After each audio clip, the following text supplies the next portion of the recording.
যত্ন করলে গাছও একদিন আনন্দ ফিরিয়ে দেয়। আজকে সেই আনন্দের দিন। আসসালামু আলাইকুম। যে যেখান থেকে দেখছেন, আশা করি সবাই ভালো আছেন এবং সুস্থ আছেন।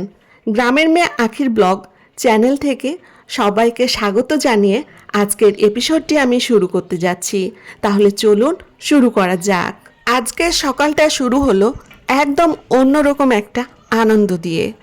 সকালের আকাশটা দেখুন, কি শান্ত একটা পরিবেশ। গাছের পাতায় হালকা বাতাস, মনে হচ্ছে দিনের শুরুটাই সুন্দর হয়ে গেল। এমন সকাল দেখলে মনে হয় জীবনের ছোট ছোট মুহূর্তই আসলে সবচেয়ে বেশি শান্তি দেয়। ভাবলাম সকালে আরাম করে চা বানাবো। কারেন্টের চুলায় চা বসালাম, কিন্তু চা ফুটার আগেই কারেন্ট চলে গেল।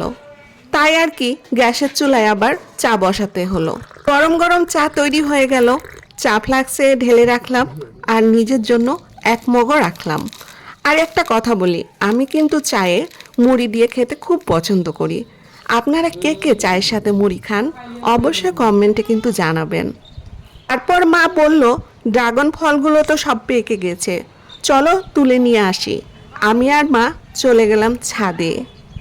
ছাদে গিয়ে দেখি, আহা, এত সুন্দর পেকে আছে ফলগুলো যে মনে হচ্ছিল এভাবেই রেখে দেই। সত্যি বলছি, আমার তুলতেই ইচ্ছে করছিল না। গাছে ঝুলে থাকা ফলগুলোর সৌন্দর্য আলাদা, কিন্তু পাকা ফল তো তুলতেই হবে। মা এক এক করে তুলছে আর আমার ভেতরে অন্যরকম আনন্দ কাজ করছে। এই প্রথম একসাথে এতগুলো ড্রাগন ফল তুললাম। মোট 8টা ফল হয়েছিল। আলহামদুলিল্লাহ। নিজেদের গাছের ড্রাগন ফল হাতে নিয়ে থাকাটা অনেক আনন্দের, তাই না? এর আগে যে ফল হয়নি সেটা না, কিন্তু এবারই এতগুলো একসাথে ফল হয়েছে। এবার একসাথে এভাবে তুলতে পারছি, এটাই আনন্দ লাগছে অনেক। আমার আব্বা নিজের হাতে গাছ লাগিয়েছে আর যত্ন করেছে, তারপর এখন আমরা ফল পাচ্ছি। এই অনুভূতিটা সত্যি আলাদা। এই ড্রাগন ফলগুলো আমরা খাবো আর কিছু দেব আমার নানি, মামি আর দাদিকে। ভাগাভাগি করে খাওয়ার আনন্দটাই আলাদা। তবে একটা দুঃখও আছে, আমার বোনটা এবার খেতে পারলো না। ওর পরীক্ষা চলছে, তাই বাসায় আসতে পারলো না। ইনশাল্লাহ পরের বার ওর জন্য রেখে দেব।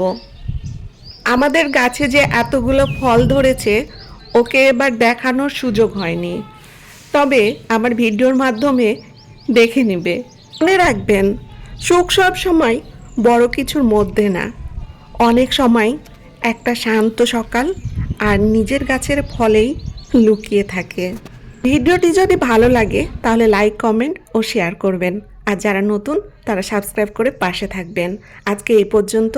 আল্লাহ হাফেজ।